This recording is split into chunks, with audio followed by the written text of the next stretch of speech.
Hello, and thank you all for joining Unity's 2020 National Youth Virtual Conference and today's workshop on best practices in developing a virtual youth council and building youth-led resiliency. I am excited to be here with all of you today and provide each youth and youth advisor best practices on developing a virtual youth council and building youth-led resiliency.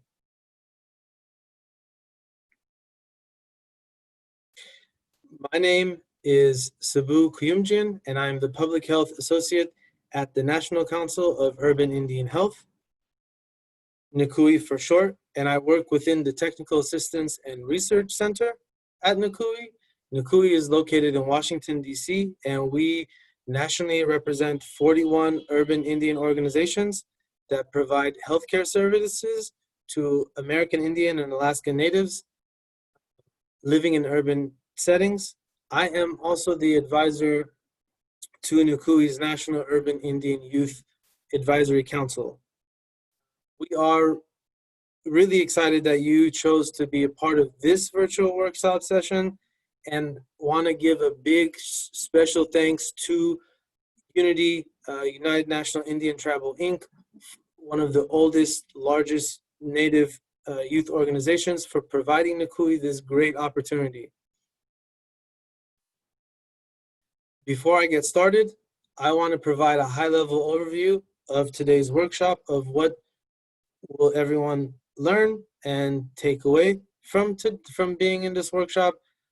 Some of those things include learning best practices on how to develop and sustain a virtual youth council and the benefits that virtual youth councils have to Native communities, understanding best practices on building resiliency virtually amongst Native youth peers, and being culturally connected during COVID-19, as well as best practices to maintain wellness, right, virtually as youth council members, while still being culturally connected during this difficult time. And understanding mental health resources that youth and youth advisors today can use and share in their communities and to their friends and families. So today I will be going over best practices on how to develop and sustain a virtual youth council based off of NCUIH's cohorts, cohort 1 and 2. These best practices do not cover all aspects of creating a youth council, but it does provide important steps and guidelines in how to develop a virtual youth council and its benefits, and virtual youth council benefits to Native communities. Before I share best practices on how to develop and sustain virtual youth a virtual American Indian Alaska Native Youth Council, I want to give a brief background on NCUIH's National Urban Advisory Council. NCUIH's implemented our National Youth Advisory Program that is virtual and consists of American Indian Alaska Native youth, 18 to 24 years old, who live in urban areas. The Youth Council has developed and provided,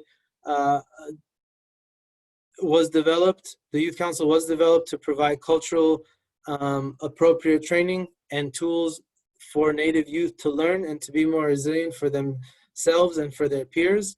The process of the Youth Council that NCUIH has is we help recruit and train Native Youth Council members, 5 per year, provide them 2 to 3 days of orientation training, support them through professional development opportunities, as well as having them participate in our annual conference. And we also host monthly virtual calls for them for various activities and things that they work on, and provide greater opportunities for sharing, learning, and advocating for initiatives both locally in their areas, but also on a national scale. So NCUIH also provides youth council members with leadership development, intertribal cross-cultural learning to educate youth on how to be more helpful for their peers. We also provide support in other trainings as well.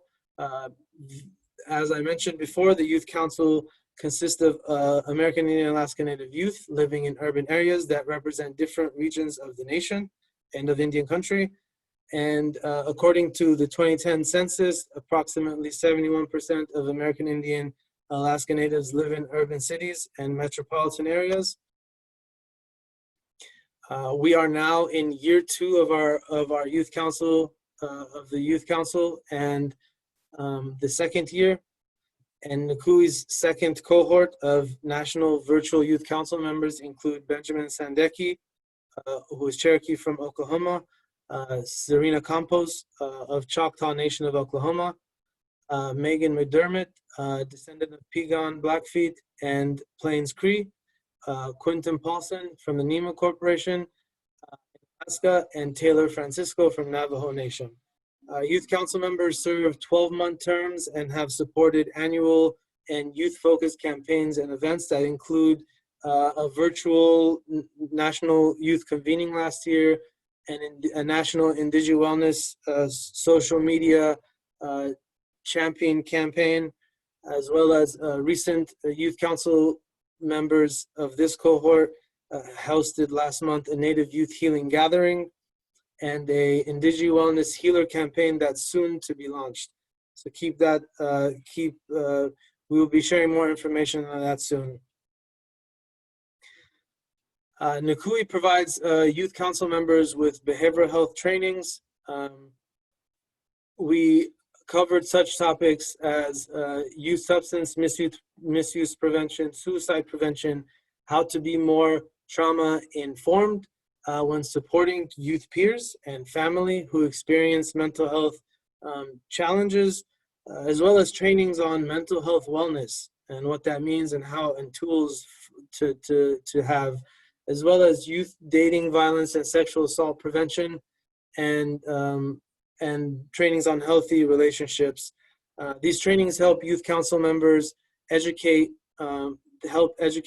youth council members and give them tools to better support their peers and their friends and their family and their relatives and their communities. So these are some ways that NCUIH has provided in trainings for the youth, for both of our youth cohorts. Based on best practices from NCUIH's inaugural Youth and 2020 National Youth Council, as well as Unity, there are some important steps that youth councils and their advisors need to keep in mind when creating youth councils, whether that being in person or virtual. These steps include creating a mission and vision statement, and I've provided a step-by-step guide that I could easily also give to everyone through PDF, and my email is included for all of you if you would like that also, as well as creating a resolution letter that can be presented to your tribal government or supporting local urban Indian organization to get their support. And I think the resolution, the best practice on the importance of the resolution is it's designed to ensure that the youth council is part of a supporting organization that has a permanent structure. And so there's always an organization that helps with activities and projects and things you'd like to do and continue to grow and to be connected as Native youth.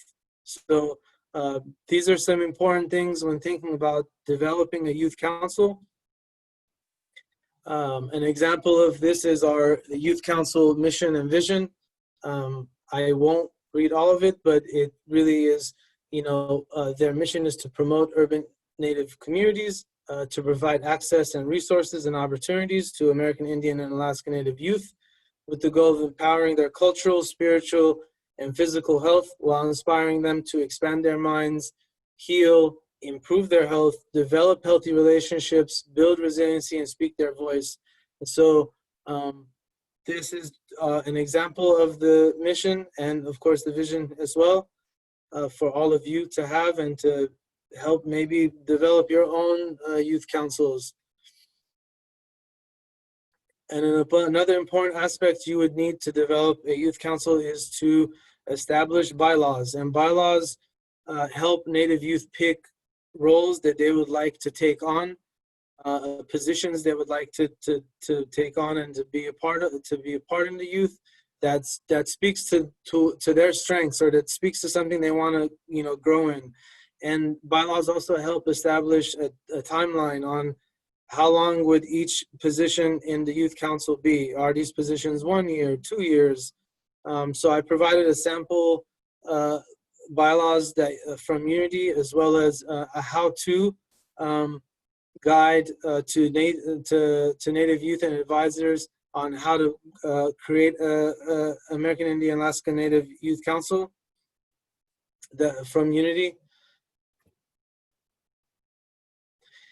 Now, when looking at best practices at developing a virtual youth council, NCUIH identified the importance of making sure that Native youth have buy-in, that have the space to provide feedback and determine what meeting dates they would like virtually, understanding how often Native youth would like to have virtual calls and activities, monthly, every 2 months, every 2 weeks. And so this is important. So a best practice is in making sure that Native youth have voice and have buy-in in developing the youth council. And making sure that Native youth stay connected during the term of their virtual councils. So one best practice that NCUIH was able to identify was the chat app GroupMe that allowed youth council members in both the inaugural youth and our 2020 youth to communicate with one another and stay virtually engaged during weeks when there was no scheduled meetings. Another important best practice in developing a virtual youth council is the importance of providing opportunities where youth council members can interact and build relationships with tribal and urban organizational partners that maybe your tribe or your urban organization works with. And so, for NCUIH, we were able to have Unity attend a few meetings and speak to our youth council on various important topics, as well as having Native elders join the call and to share strengths and ways that youth could be resilient, and being a resource and someone to always be to connect to if youth wanted to have that in their lives. This could easily be done through your local organizations as well. These opportunities helped youth council members stay connected and learn from each other through these types of virtual opportunities, and also helped Native youth learn about other communities, other challenges that other communities are facing, and ways that maybe they could collaborate with those communities or those organizations in the future.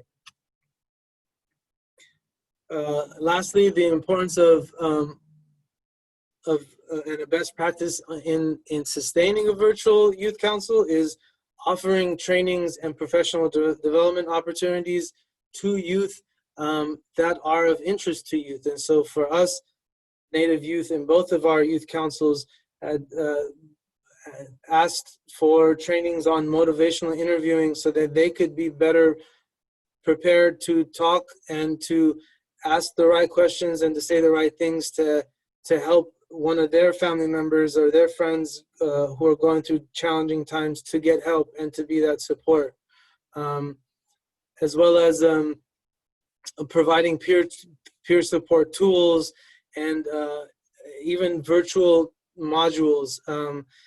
A free one that I highly suggest anybody go provide to their youth, and even youth to go to do, is the app called Friend to Friend. It's a virtual simulation that really gives youth the opportunity to see what are some helpful ways to help someone who's going through something challenging, and what are some non-helpful ways. So the Youth Council appreciated these trainings and virtual models during their time.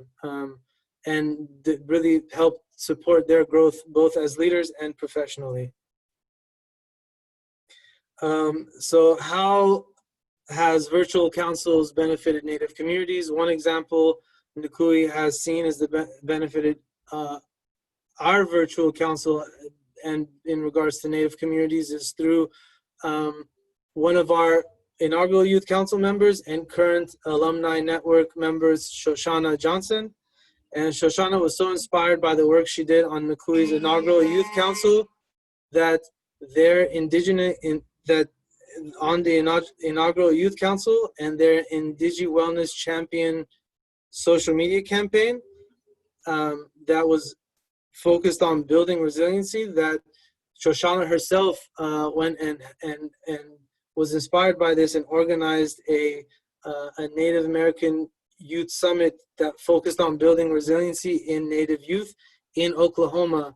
And so the Indigi Wellness Champion campaign really was a call for action for Native youth Native youth locally across Indian country to educate their peers on how culture is prevention, and how culture for them is prevention through social media posts and videos, as well as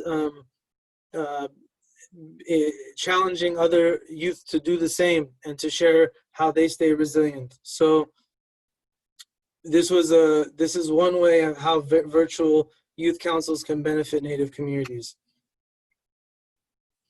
Now I will go over best practices on how to build resiliency amongst Native youth peers and to be culturally connected during COVID-19, based off of NCUIH's inaugural and 2020 youth councils. Before I discuss how Native youth can build resiliency amongst Native youth peers and to be culturally connected during COVID-19, I want to start by taking a pause and acknowledging the challenging times we all are in. We are in the middle of a pandemic response, and it is expected that we move through this marathon in phases. Initially, we're going to be feeling a lot of stress, feeling moody with others, anxious, having difficulty sleeping. And, I want to let all you know that this is normal. And as Native youth, it is important to take breaks and to pause. A sprinter's pace is not sustainable, and breaks also allow for additional opportunities to wash your hands. So we just want to let you know that you're doing the best you can, and it's okay of how we're feeling this, if we're feeling some type of way, but knowing that it's important to take breaks and to pause at times to try to ground ourselves. Now, how can Native youth councils build resiliency amongst youth peers? Before I answer that question, I want to provide everyone a basic understanding of resilience and cultural resilience. So resilience is the process of adapting wellness in the face of challenges or stress. Being resilient does not mean that a person doesn't experience difficulty. In fact, the road to resilience is likely to involve a good amount of emotional distress. But, in layman's terms, it just means, resilience means bouncing back from difficult experiences. Now that we discussed what it means to be resilient, what does it mean to be culturally resilient, and how do we build cultural resilience amongst Native youth? So cultural resilience is a new term. It is a concept that predates the first point of contact with colonizers.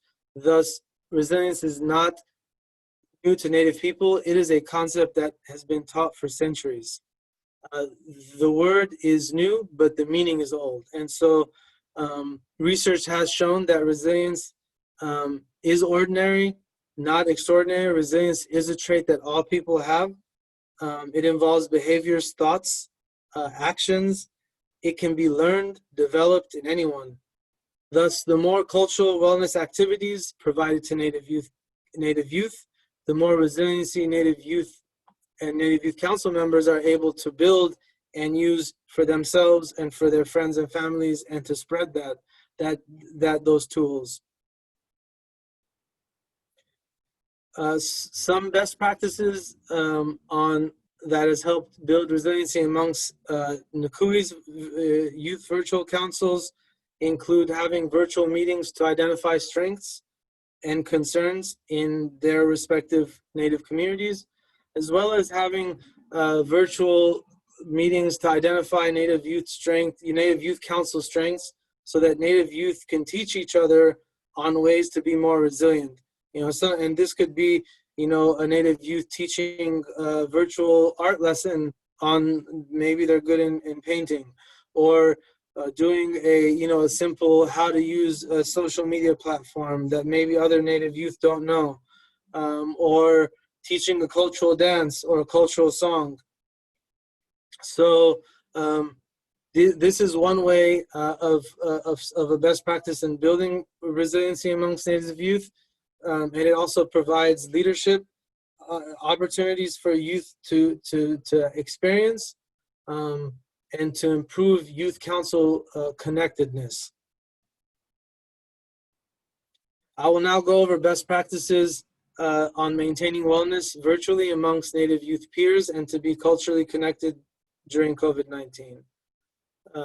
A best practice that NCUI youth councils identified that helped them maintain wellness virtually and be culturally connected was being able to have the opportunity for virtual spaces where intertribal and indigenous cross-cultural learning activities occurred.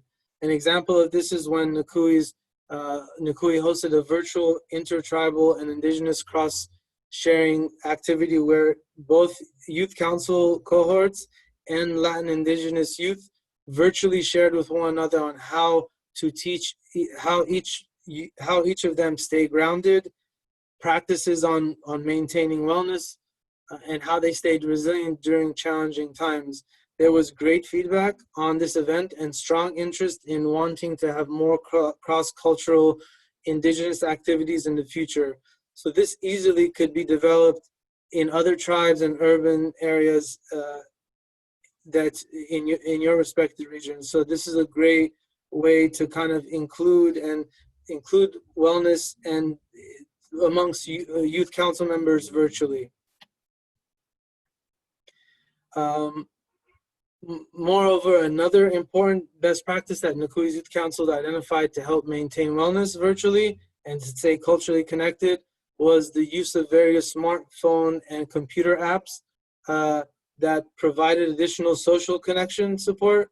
So apps like House Party and Zoom can be used for virtual youth councils to host virtual youth council house parties and play games, trivia, and charades, or maybe host virtual talking circles to talk about challenges that people are going through, or how we could better support one another as youth council members, as well as indigenous movie nights, hosting those as well through Zoom. This was used in our youth councils just to de-stress and have fun during downtime in the pandemic that when it was going on, as it's still going on. But yeah, another great best practice. Now we'll share some additional resources and tools identified by NCUI's youth council members to help Native youth and youth council members maintain wellness, heal, to overcome challenges that each person here today might be experiencing or know someone who's experiencing some of these challenges. So resiliency building and wellness and healing tools look different in different communities. So in the following slides, I'll provide positive coping tools and other applications that could help Native youth during challenging times. When talking about positive coping tool that can help Native youth in challenging times, the first coping tool and wellness tool is offered by We Are Native, and it's a virtual site that you could ask a Native a role model, adult, or elder, support questions that you might have on any issue that might be impacting you.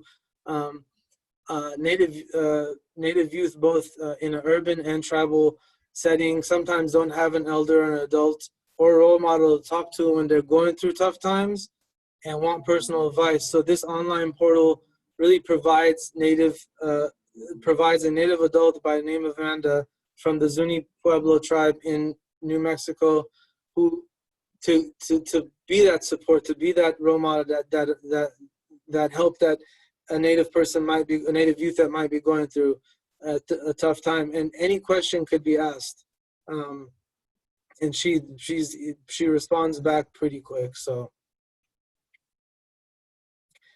another tool of resiliency is that NCUIH Youth, our youth council found was helpful in their daily lives, is the action of cultivating gratitude. So gratitude means being proactive about finding ways to focus on things that you're thankful and appreciated about in your life.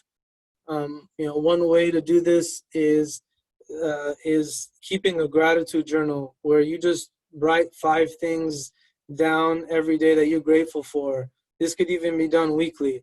Gratitude helps in so many different ways, from lowering your blood pressure, making you more alert, awake, and really making you feel more helpful and generous and compassionate to other people. So really great resiliency tool is cultivating gratitude. And another one is My Pocket Positivity, which is a book that has over 250 ways to be more happier and to be more positive. And one activity that they have is challenging your negative thought. And so one of the best ways we could do for our well-being is to scan our thoughts that are negative and challenge them. And so this is literally a set of questions that you ask to kind of get you out of that negative thought in a positive way. And also, I will leave a few resources that could support positive coping for Native youth in this toolkit. These are resources for Native and non-Native people. These are resources that are Native and non-Native helplines that Native youth can use for positive coping resources. Some of these resources are also applications like Unity's Wellness Warrior app. The Native Wellness Institute has a great resources and videos.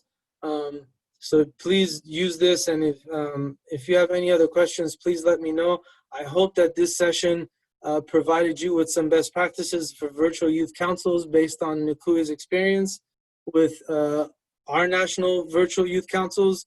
So please feel free to reach out to me if you have any questions. My email is here. I can also, if you want the PDF, I could email it to you with no question. Please reach out to me.